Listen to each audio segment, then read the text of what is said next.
اعوذ باللہ من الشیطان الرجیم بسم اللہ الرحمن الرحیم۔ پارہ نمبر 2 سورۃ البقرہ، آیت نمبر 185، آیت نمبر 184 کے بعد 185۔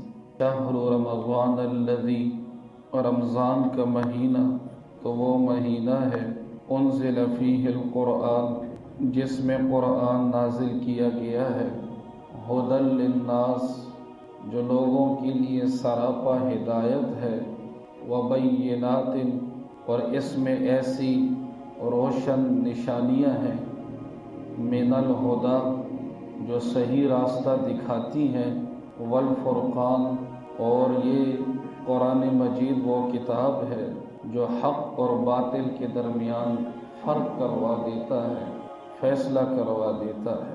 یا اس کا ترجمہ یوں بھی کر سکتے ہیں، یہ قرآن مجید جو لوگوں کے لیے من الہدی، ھدی للناس، سراپا ہدایت ہے، وبینات، اور اس قرآن مجید میں ایسی نشانیاں ہیں، من الہدی، ہدایت کی، جو صحیح راستہ بھی دکھا دیتی ہے، اور حق اور باطل کے درمیان دو فیصلہ کروا دیتی ہے۔ فمن شہد منکم الشہر، لہٰذا تم میں سے جو شخص بھی یہ مہینہ پالے، فلیصمہ، تو وہ ضرور رمضان کے روزے رکھے، اس پہ روزے رکھنا فرض ہے۔ ومن کان مریضا، ہاں اگر تم میں سے کوئی مریض ہو، او علی سفر، یا وہ شرعی مسافر ہو، فعدۃ من ایام اخر، تو وہ روزہ چھوڑ بھی سکتا ہے اور دوسرے بقیہ دنوں میں ان کی تعداد پوری کر لے، قضا کر لے۔ یرید اللہ بکم الیسر، تمہارا رب تو وہ رب ہے جو تمہارے ساتھ آسانی کا معاملہ کرنا چاہتا ہے، ولا یرید بکم العسر، وہ رب کبھی بھی تمہارے اوپر دشواری یا مشکل تمہارے لیے پیدا کبھی نہیں کرنا چاہتا۔ وَلِتُكْمِلُوا الْعِدَّةَ، تاکہ تم روزوں کی گنتی پوری کر دو، وَلِتُكَبِّرُوا اللَّهَ عَلَى مَا هَدَاكُمْ، اور اللہ نے جو تمہیں راہ دکھائی ہے تم اس پر تکبیرات کہو، وَلَعَلَّكُمْ تَشْكُرُونَ، تاکہ تم اللہ کا احسان مانو۔ میرے عزیزو، ان آیات کے اندر کوئی زیادہ واضح بات نہیں ہے، بالکل کلیئر کٹ آیتیں ہیں۔ اللہ فرماتے ہیں کہ رمضان کا مہینہ تو وہ مبارک مہینہ ہے کہ اگر رمضان کے مہینے کو بھی 12 مہینوں میں فضیلت ملی ہے تو بوجہ قرآن ملی ہے۔ رمضان کو بھی فضیلت قرآن کی وجہ سے ملی ہے۔ تبھی اللہ تعالیٰ نے فرمایا کہ رمضان کا مہینہ وہ مبارک مہینہ ہے کہ جس مہینے میں میں نے قرآن نازل کیا۔ یہاں یہ بات سمجھ لیجئے گا، قرآن مجید کے نازل ہونے کے حوالے سے 3 آیتیں ہیں۔ ایک آیت کہتی ہے کہ قرآن رمضان میں نازل ہوا، ایک آیت کہتی ہے کہ قرآن مجید شب قدر میں نازل ہوا، اور قرآن مجید کی وہ والی آیت وَنَزَّلْنَاهُ تَنزِيلًا یہ بتاتی ہے کہ قرآن مجید حضور اکرم صلی اللہ علیہ وآلہ وسلم کے قلب اطہر پہ 23 سال کے عرصے میں تھوڑا تھوڑا حالات اور واقعات کے مطابق نازل۔ اب سمجھ میں نہیں آتا کہ ایک آیت کہتی ہے شب قدر، ایک آیت بتاتی ہے کہ رمضان، اور ایک آیت کہتی ہے 23 سال۔ اب آدمی کو بظاہراً تعارض لگتا ہے، یار یہ تو متضاد بات ہے۔ کوئی متضاد باتیں نہیں ہیں، سب باتیں اپنی جگہ ٹھیک ہیں۔ اللہ رب العزت نے الحمدللہ رب العالمین سے لے کر من الجنۃ والناس تک پورا کا پورا قرآن ایک ہی رات میں نازل کیا ہے، لیکن لوح محفوظ سے کہاں پہ؟ یہ جو پہلا آسمان ہے، جس کو ہم آسمان دنیا کہتے ہیں، جس کو ہم سماء دنیا کہتے ہیں، یہاں پر ایک خاص جگہ ہے، اس جگہ کا نام ہے بیت العزت، بیت العزت۔ اللہ تعالیٰ نے پورا کا پورا قرآن الحمدللہ سے لے کر من الجنۃ والناس تک یہاں نازل کیا۔ وہ رات شب قدر کی تھی، مہینہ رمضان کا تھا۔ 2 باتیں تو حل ہو گئی نا، رات شب قدر کی تھی، مہینہ رمضان کا تھا، 2 سوالات تو حل ہو گئے۔ پھر اس آسمان دنیا میں جو بیت العزت ہے، یہاں سے جبرائیل علیہ السلام آئے تھے نبی کریم صلی اللہ علیہ وآلہ وسلم کے قلب اطہر پہ لاتے تھے تو وہ 23 سال کے عرصے میں حالات اور واقعات کے مطابق اور آرام سے وہ لے کر آیا کرتے تھے۔ یہ بھی ٹھیک ہو گیا کہ نہیں؟ سب باتیں اس میں پریشانی کی بات نہیں۔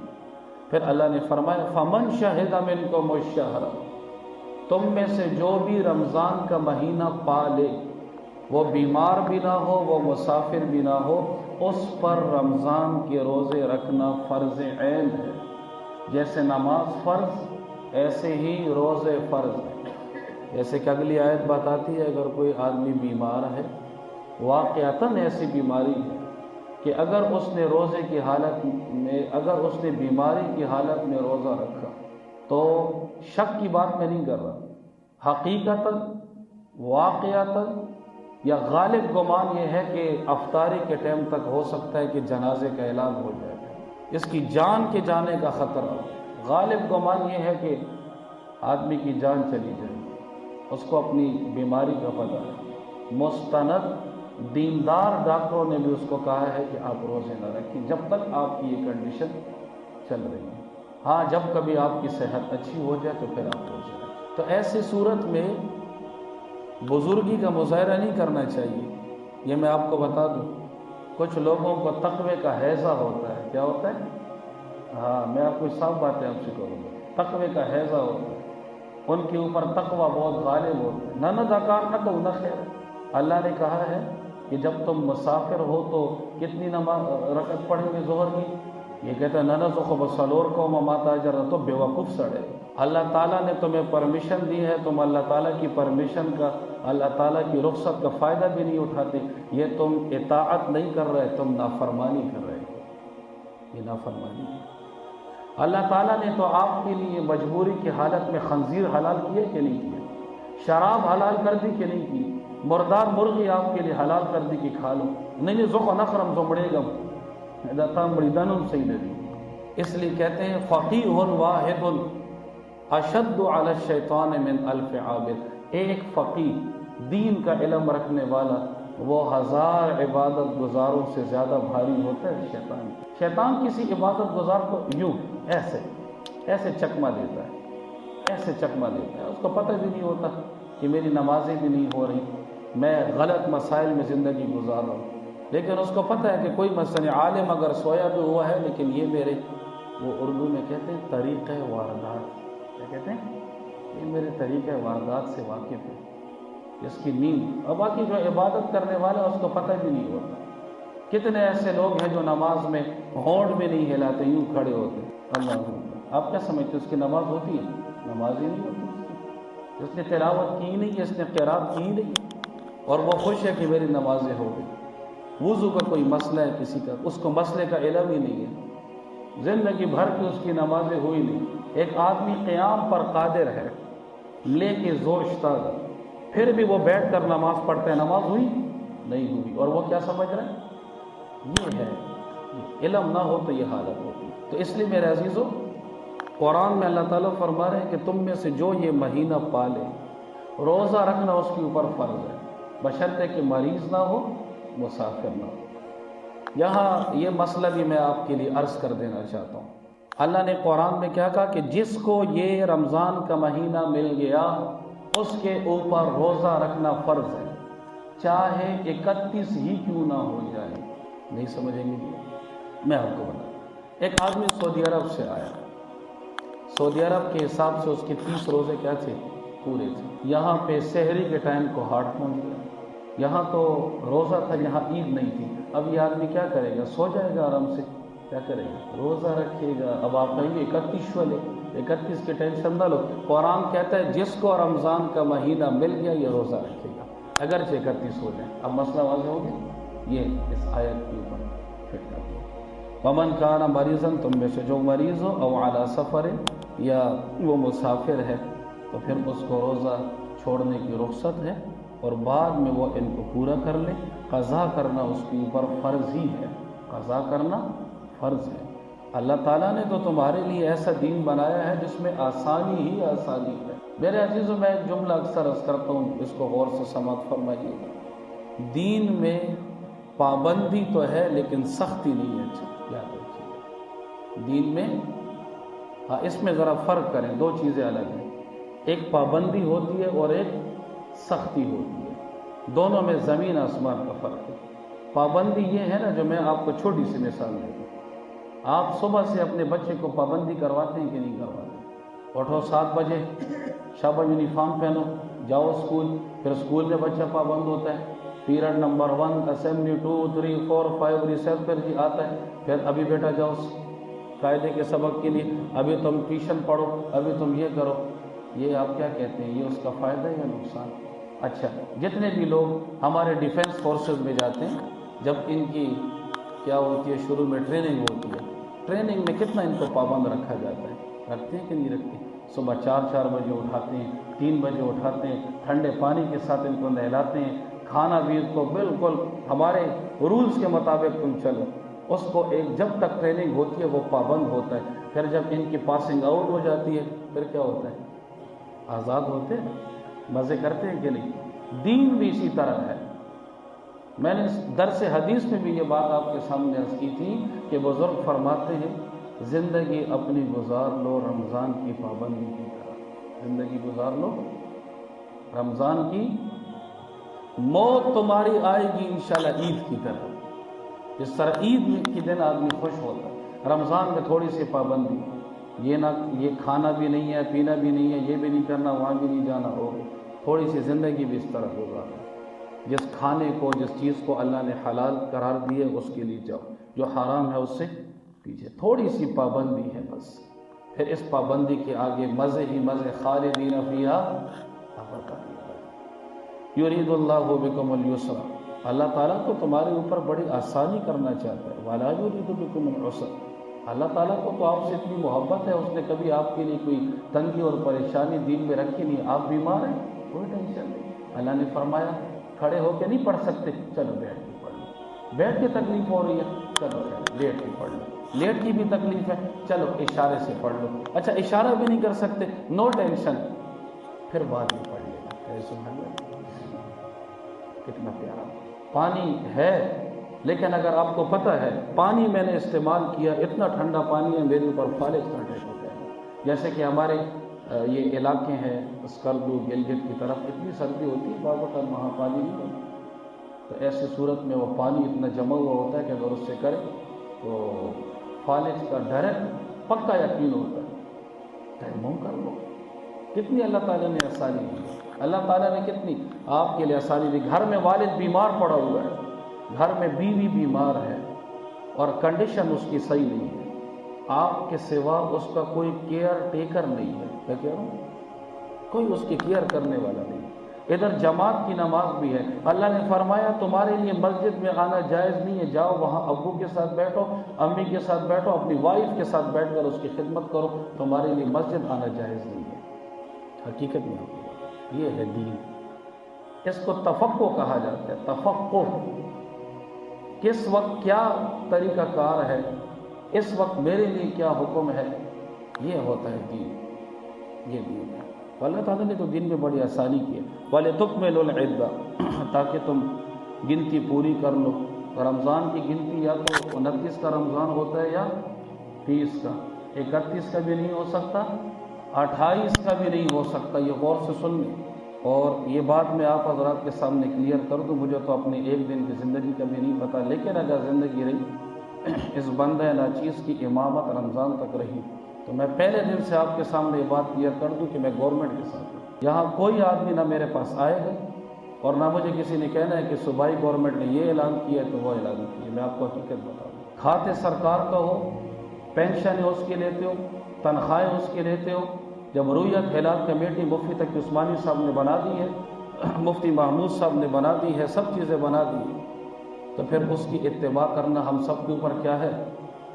بس اسی جب وہ فیصلہ کر دے کہ عید رمضان ہے تو رمضان ہے، وہ جب فیصلہ کر دے کہ عید ہے تو عید ہے، چاہے سارا کو ہاٹ ہمارا مخالف ہو. ٹھیک ہے، اس کے حوالے سے میں آپ کو کلیئر کٹ اپنا موقع بتا دینا چاہتا ہوں. ساری چیزوں میں اگر آپ کو اتنا ہی شوق ہے نا تو میں یہ بھی آپ کے سامنے عرض کر دوں کہ اگر شوال کا چاند دیکھتے ہیں تو مجھے یہ بتائیں کہ یہ کون سا اسلامی مہینہ ہے، مجھے بتائیں.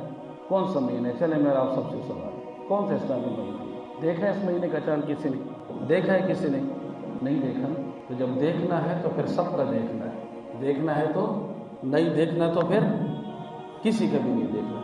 رؤیت ہلال کمیٹی والوں کا اعتماد کریں، جب وہ ہر مہینے کا آپ کو بتاتے ہیں تو اسی کمیٹی کے حساب سے پھر اسی کو بھی لے کر چلے، رمضان کو بھی اور عید کو بھی لے کر چلے۔ وَلِتُكْمِلُوا الْعِدَّةَ، تو لہٰذا 28 کا رمضان بھی نہیں ہوتا، 31 کا رمضان بھی نہیں ہوتا۔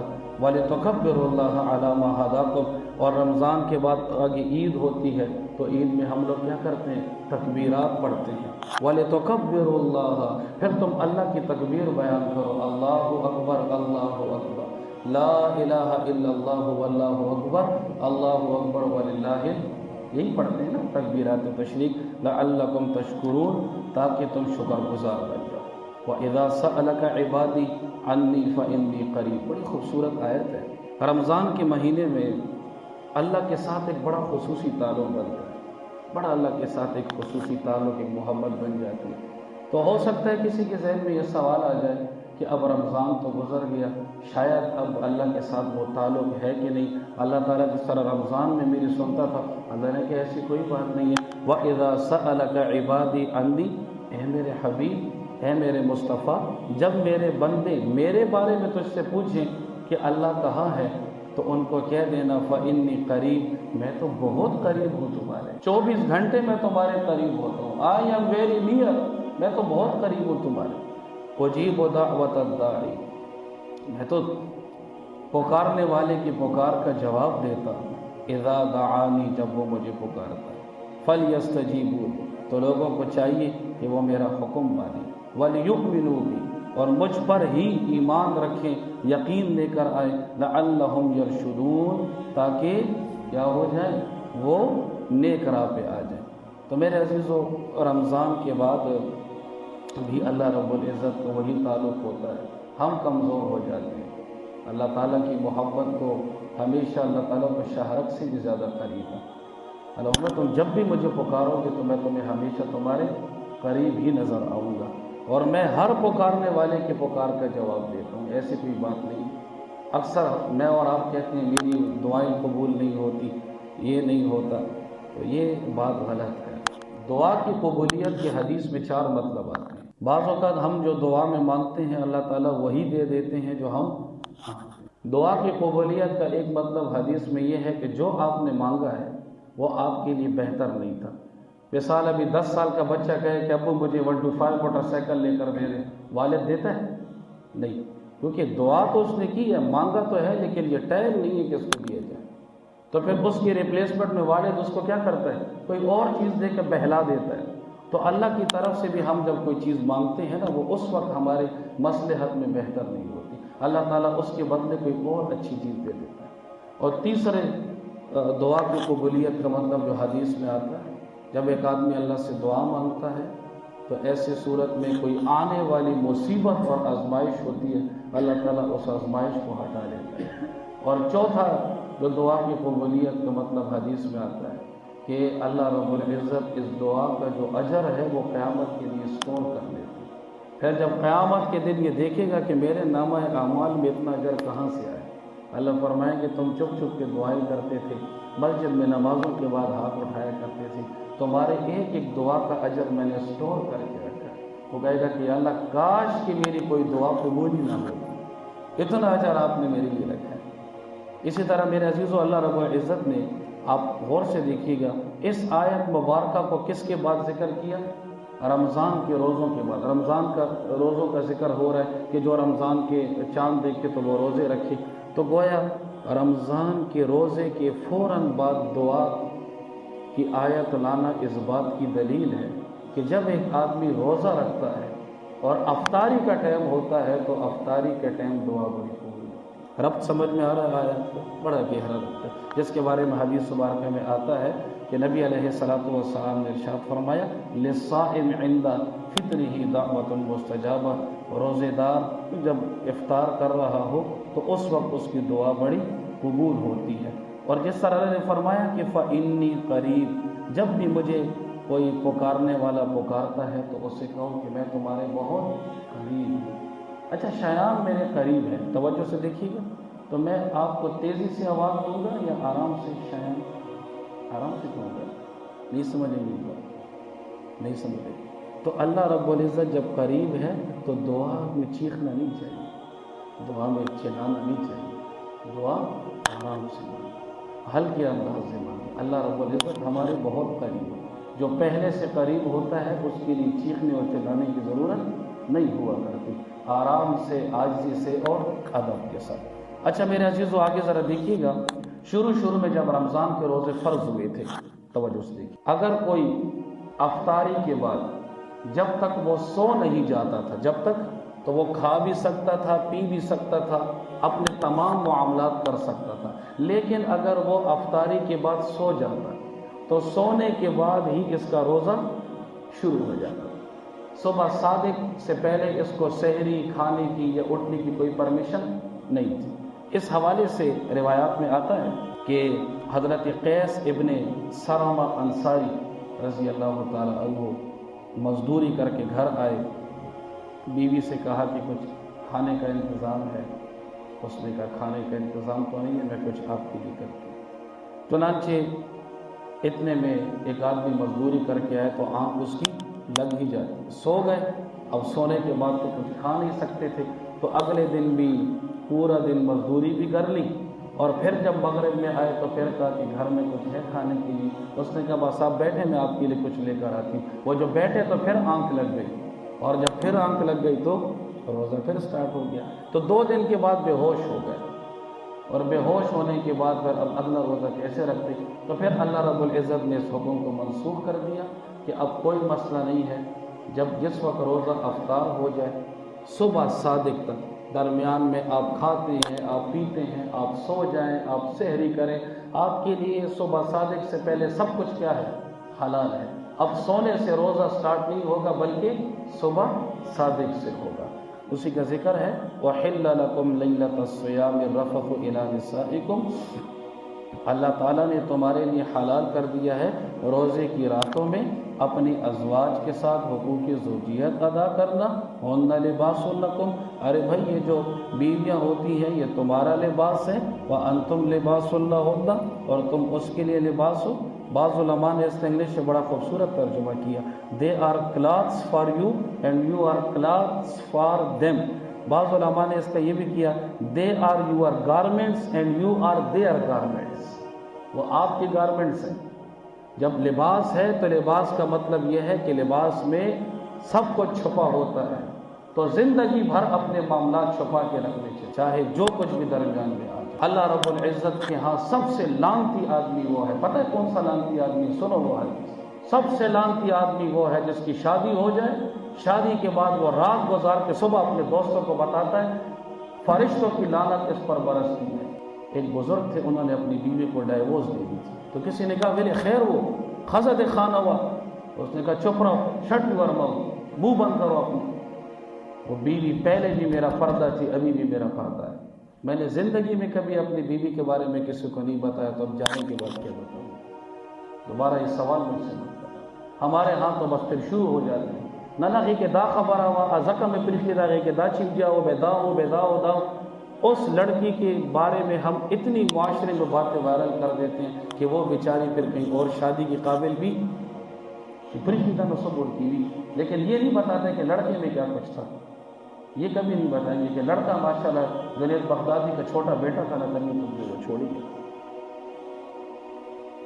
تو بھائی کبھی بھی ایک ہاتھ سے تالی نہیں بجتی، اگر تالی بجی ہوگی تو دونوں، لڑکے میں بھی کچھ ہوگا، ایسے نہیں ہوگا۔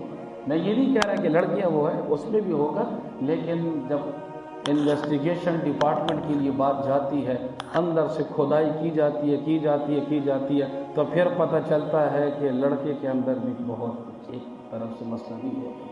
ہن لباس لکم وانتم لباس لہن، وہ تمہارا لباس ہے اور تم اس کے لیے لباس ہو۔ علم اللہ انکم کنتم تختانون انفسکم، اللہ کو یہ معلوم تھا کہ تم سے خیانت ہوگی، وہ جو شروع میں حکم تھا رات والا، تم سے خیانت ہوگی، فتاب علیکم، چلو جس سے رات کو جو بھی ہو گیا اللہ نے سب کچھ معاف کر دیا، وعفا عنکم، درگزر کر دیا، نو ٹینشن، فالآن باشروہن، اب تم جا سکتے ہو اپنی بیویوں کے پاس، وابتغوا ما کتب اللہ لکم، لیکن جب بھی جانا تو صرف ایک نیت کرنا کہ اللہ رب العزت مجھے نیک اور صالح اولاد نصیب فرمائے۔ قرآن کہتا ہے نیک اور صالح اولاد کی نیت سے جانا کہ جب میں قبر کے اندھیرے میں ہوں، جب میں حشر کے میدان میں ہوں، تو میری کوئی اولاد جو نیک صالح ہو، اس کے اعمال کی برکت سے میرے درجے بلند ہو جائے۔ کبھی بھی یہ نہ کہیں کہ اللہ ماتا اولاد رکھا، شرط لگائے کرے کہ اللہ نیک صالح فرما بردار، آنکھوں کی ٹھنڈک نہ ہو تو یا اللہ مجھے اولاد پھر نہ دے، پھر اس سے میں بے اولاد ہی اچھا ہوں۔ وَكُلُوا وَاشْرَبُوا، اور تم کھاتے پیتے رہو، حَتَّى يَتَبَيَّنَ لَكُمُ الْخَيْطُ الْأَبْيَضُ، یہاں تک کہ صبح صادق بالکل تمہیں واضح طور پہ نظر آ جائے، من الخیط الاسود من الفجر، رات کی تاریکی سے۔ ترجمہ تو یہ ہے رات کی پٹی سفید پٹی سے الگ ہو جائے، لیکن خلاصہ کیا ہے کہ صبح صادق تمہیں کلیئر ہو جائے صبح کاذب سے۔ ثم اتم الصیام الی اللیل، اور پھر صبح صادق کے بعد روزہ کب تک ہوگا؟ الی اللیل، لیلی سے کیا مراد؟ غروب آفتاب، رات نہیں، رات تو ابھی بھی رات ہے، غروب آفتاب۔ رات کب سے شروع ہوتی ہے؟ غروب آفتاب تک۔ ولا تباشروہن وانتم عاکفون فی المساجد، اس وقت دیکھو روزہ جب افطار ہو جائے، روزہ افطار کرنے کے بعد صبح صادق تک اگر ایک انسان حقوق زوجیت کے لیے جانا چاہے تو وہ جا سکتا ہے، لیکن اعتکاف میں اس کو مسجد سے جانے کی اجازت نہیں ہے۔ ولا تباشروہن، اور نہ ملو تم اپنی عورتوں سے، وانتم عاکفون فی المساجد، اس حال میں کہ تم اعتکاف میں ہو مسجد میں۔ کس میں؟ اچھا کیا حکم ہے؟ اعتکاف کون سی مسجد میں ہوتا ہے بتائیں گا، تھوڑا سا ذرا فائدہ ہو جائے۔ اعتکاف کے لیے مسجد مرد کے لیے ضروری ہے نا، کون سی مسجد؟ کتابوں میں کون سی مسجد لکھی ہے؟ جی، جس مسجد میں جمعہ ہوتا ہو، یہ شرط ہے؟ کیا شرط ہے؟ جس مسجد میں جماعت ہو چکی۔ ارے بھائی مسجد تو بنائی ہی جماعت کی لی جاتی ہے، مسجد کا مطلب ہی جماعت ہے۔ اگر اکیلے نماز پڑھنی تو پھر مسجد کا گھر میں پڑھ لیتے۔ کہے سبحان اللہ، مسجد کا مطلب ہی جماعت ہے، مسجد کے بنانے کا مقصد ہی جماعت ہے۔ وہ جو فقہائے کرام فرماتے ہیں کہ اعتکاف اس مسجد میں کرو جس میں جماعت کی نماز ہوتی ہو، وہ انہوں نے اس مسجد کے لفظ کے اندر سے نکالا ہے، کیونکہ مسجد کا مطلب ہی جماعت ہے۔ اگر کوئی مسجد میں بھی آ کر اکیلے نماز پڑھے تو پھر ارسلان نبی صاحب اس کو گھر میں پڑھنی چاہیے، کہیں اور پڑھے، پھر مسجد آنے کی ضرورت کیا ہے اس کو؟ ہاں جمعے کی نماز ضروری نہیں ہے، مثلاً اگر کسی مسجد میں جمعے کی نماز نہیں ہوتی تو کس ٹائم آئیں گے اعتکاف والے جمعے کے لیے؟ کس ٹائم آئیں گے؟ ہاں تقریر کے لیے نہیں آئیں گے، یہ نا نیمے گھنٹہ پہلے یار بھائی کری سب تقریر تو تمہارا سا تقریر تو جمعے کے اس میں نہیں ہے، وہ تو لوگوں کی اصلاح کے لیے۔ آپ اس وقت مسجد سے نکلیں جس وقت یہاں سنتوں کا ٹائم دیا ہے، اس وقت آپ آئیں۔ 45 منٹ یا 40 منٹ یا گھنٹہ پہلے مسجد سے آنے کی ضرورت نہیں ہے، یہ بھی بلا ضرورت میں شمار ہوگا، ذہن میں رکھیے گا۔ اسی وقت آئیں جس وقت یہاں سنتوں کا ٹائم ہو جائے، خطبے سے پہلے آئیں۔ تلک حدود اللہ فلا تقربوها، یہ اللہ تعالیٰ کی مقرر کی ہوئی حدود ہیں، ان کی خلاف ورزی کے قریب بھی مت جانا۔ کذالک یبین اللہ آیاتہ، اسی طرح اللہ تعالیٰ بیان فرماتا ہے اپنی آیتیں للناس، لوگوں کے لیے، لعلہم یتقون، تاکہ وہ بچتے رہیں۔ بس آخری بات پہ دعا کرتے ہیں انشاءاللہ۔ مجھے بتائیے گا کہ اعتکاف کی کتنی قسمیں ہیں؟ جی کون سی؟ ٹھیک ہے 2 بتائیں جی، اور کوئی اضافہ کرنا چاہے گا؟ شاباش، ویری گڈ۔ اعتکاف کی 3 قسمیں یاد کیجئے گا، ایک مسئلہ 1000 رکعت سے، پروفیسر صاحب 3 قسمیں، ایک کو کہتے ہیں اعتکاف واجب، ایک ہے اعتکاف سنت مؤکدہ، اور ایک ہے مستحب اعتکاف۔ کتنی قسمیں ہو گئی؟ 3، اعتکاف واجب، سنت مؤکدہ اور مستحب۔ اعتکاف واجب وہ ہوتا ہے جو آپ اپنے اوپر خود واجب کرتے ہیں، مثلا ایک آدمی منت مان لے، قسم کھا لے کہ اگر میرا فلانا کام ہو گیا تو انشاءاللہ یا اللہ میں 1 دن کا اعتکاف کروں گا، 1 دن کا، یہ اگر وہ کام ہو گیا تو پھر اس کے اوپر 1 دن کا اعتکاف کرنا واجب ہو گیا، ضروری ہے۔ یہ منت اپنی پوری کرے گا، قسم اپنی پوری کرے گا، ہر حال میں پوری کرے گا۔ اور دوسرا وہ جو رمضان کے آخر 10 دنوں میں ہوتا ہے سنت مؤکدہ، اور مستحب یہ ہے کہ جب بھی مسجد میں آ جایا کرے تو نیت کر لیا کرے کہ اللہ میں اعتکاف کی نیت سے جا رہا ہوں، تو اس کے بہانے میں ہمارے لیے درس قرآن بھی صحیح ہو جاتا ہے۔ اگر کسی نے کوئی یہاں سموسہ مموسہ دے دیا وہ بھی آپ کھا سکتے ہیں، جیب سے کوئی امرود نکال کے دے دیا تو وہ بھی آپ کھا لیں، کوئی تھک گئے وہاں پر ماشاءاللہ کسی نے ڈائمنڈ فوم ڈال کے اس کے اوپر تھوڑا سا سو گئے تو وہ بھی جائز ہو جاتا ہے، کھانا پینا سب چیز کیا ہو جاتی ہے، لیکن اعتکاف کی نیت کیا ہے؟ ضروری ہے۔ اگلا مسئلہ غور سے سنیں، اعتکاف واجب ہو یا اعتکاف سنت مؤکدہ ہو، اس کے لیے روزہ رکھنا شرط ہے، روزہ رکھنا شرط ہے۔ اگر پروفیسر صاحب آپ نے نیت کی کہ اللہ تعالیٰ نے اگر مجھے پاکستان کا آرمی چیف بنا دیا تو انشاءاللہ میں ایک دن کا کیا کروں گا؟ اعتکاف کروں گا، اللہ تعالیٰ ان کو کیا کہتے ہیں بنائے سر پھیرے نور ننجی کمی تھا تو سکے رہیں گے، ٹھیک ہے۔ اور اگر اللہ تعالیٰ نے آپ کو مزید پروموشن دے دی تو ایسی صورت میں سر آپ یہاں بیٹھیں گے، لیکن کس وقت بیٹھیں گے؟ مغرب سے پہلے پہلے۔ اسلامی اعتبار سے دن کب سٹارٹ ہوتا ہے؟ مغرب سے، اس لیے آپ نے دیکھا اعتکاف والے کب بیٹھتے ہیں؟ مغرب سے پہلے پہلے، مغرب سے پہلے بیٹھ جائیں گے، پھر اگلے دن مغرب کی نماز کے بعد یہاں سے چلے جائیں گے۔ ایک اور مسئلہ بتا دوں جو اکثر آپ لوگ کے ساتھ ہوتا ہے، اگر 10 دنوں میں جو رمضان کے آخری 10 دنوں میں ہم لوگ بیٹھتے ہیں، اگر کسی کا اعتکاف ٹوٹ گیا، مثلا اللہ نہ کرے طبیعت اتنی خراب ہوئی، ڈاکٹر بھی نہیں، ایمرجنسی میں اس کو لے کے چلے گئے، اعتکاف ٹوٹ گیا کہ نہیں؟ سر بتائیں ٹوٹ گیا؟ بغیر ضرورت کے چلا گیا ہے نا؟ چلا گیا۔ ایک آدمی جب مسجد سے بغیر ضرورت کے چلا جائے تو اس کا اعتکاف، اللہ نہ کرے ایک آدمی مسجد میں بیٹھا ہوا تھا، کال آ گئی کہ حضرت آپ کے گھر میں کسی کی ڈیتھ ہو گئی، جائے گا کہ نہیں جائے گا جنازے پہ؟ یہ جیسے جائے گا اس کا اعتکاف کیا ہو جائے گا؟ اب قضا کیسے کریں؟ کتنی دنوں کی نیت کی تھی اس نے؟ اب کتنے دن کی قضا کرے گا؟ جی جتنے رہ گئے، ویری گڈ ماشاءاللہ، کتنے دنوں کی؟ جتنے رہ گئے، ویری گڈ جی سفیر بھائی، نہیں پتہ یہ ماشاءاللہ جی دعا بری جی 10 دن، پاکستان مفتیوں سے بھرا ہوا ہے ماشاءاللہ، کوئی مسئلہ نہیں، انجوائے کریں، تھوڑا بہت ہنسنا بھی چاہیے، ایسے تو بات نہیں، بالکل آپ کی بات ٹھیک ہے، لیکن میں آپ کو مسئلہ بتا دیتا ہوں، اگر کوئی 10 دنوں کی نیت سے بیٹھا ہو، اگر وہ اعتکاف کی قضا کرے گا تو اونلی 1 ڈے وتھ فاسٹنگ، ایک دن روزے کے ساتھ۔ اب اکثر لوگ کیا کرتے ہیں، کسی کا اعتکاف ٹوٹ جاتا ہے، وہ آ کر کہتے ہیں مفتی صاحب اس کو ما اعتکاف مات فلزو سو کم نمائل بولے تورے سارے نمت پڑے رہے گا، اور کوئی ٹینشن نہیں ہے، اعتکاف ٹوٹ گیا، تم جنازے کی چلے گئے تھے، تمہاری طبیعت خراب تھی، تم کے ڈی اسپتال چلے گئے تھے، یا اسی طرح سگریٹ میں کش مارتے مارتے وہاں تک چلے گئے، رضو خفوینشورم غیبی سوار زیارت اور رسیدم اعتکاف نے مشہور روغانے واپس راشا جی کرتا۔ اب ایسی صورت میں کسی کو نہ بتائیں کہ میرا اعتکاف ٹوٹا ہے، آرام سے اسے کہو مسجد میں بیٹھ جاؤ، اگلا جو دن تمہارا ہوگا روزہ بھی ہوگا اور یہ پچھلے اعتکاف کی کیا ہو جائے گی؟ قضا ہو جائے گی، کیونکہ ماحول بنا ہوا ہے، اور باقی جتنے دن بھی باقی ہیں 4-5 اس میں بھی وہ بیٹھا رہے، گھر نہ جائے، وہ باقی دن اس کے نفلی اعتکاف کے ہو جائیں گے۔ کس کے؟ تو اعتکاف تو ہے نا، کون کون سمجھ گئے مسئلے سمجھائیں گے۔ ایک آدمی ہے 23 رمضان کو اس کا اعتکاف ٹوٹ گیا، کیا کریں گے؟ گھر چلا جائے گا بس۔ اکثر لوگ کہہ دیتے ہیں تو بشتارا خلط کورتا مس ہے نا کیلا غلطہ کی شب قدر تمہیں مل جائے گی، کیا ملے گا؟ اعتکاف تو ہے، اگلا دن ماحول ویسے بھی بنا ہوا ہے، کسی کو بھی مت بتاؤ کہ میرا اعتکاف ٹوٹا ہوا ہے، آرام سے بیٹھو، اگلے دن کیا ہو جائے گی؟ قضا ہو جائے گی، باقی 4-5 دن رہ گئے تو اس میں سارا نفلی اعتکاف، شاید کہ شب قدر بھی آپ کو مل گئی تو کتنی بڑی غنیمت ہے۔ اللہ آپ سب کا بیٹھنا قبول فرمائے، اللہ آپ سب کی زندگی میں برکت نصیب فرمائے، قرآن کی شفاعت اللہ تعالی ہم سب کو نصیب فرمائے، اور دعا کرے کہ قرآن کا نظام پورے عالم میں جاری ہو جائے۔ اللہم ربنا تقبل منا انک انت السمیع العلیم وتب علینا انک انت التواب الرحیم برحمتک یا ارحم الراحمین۔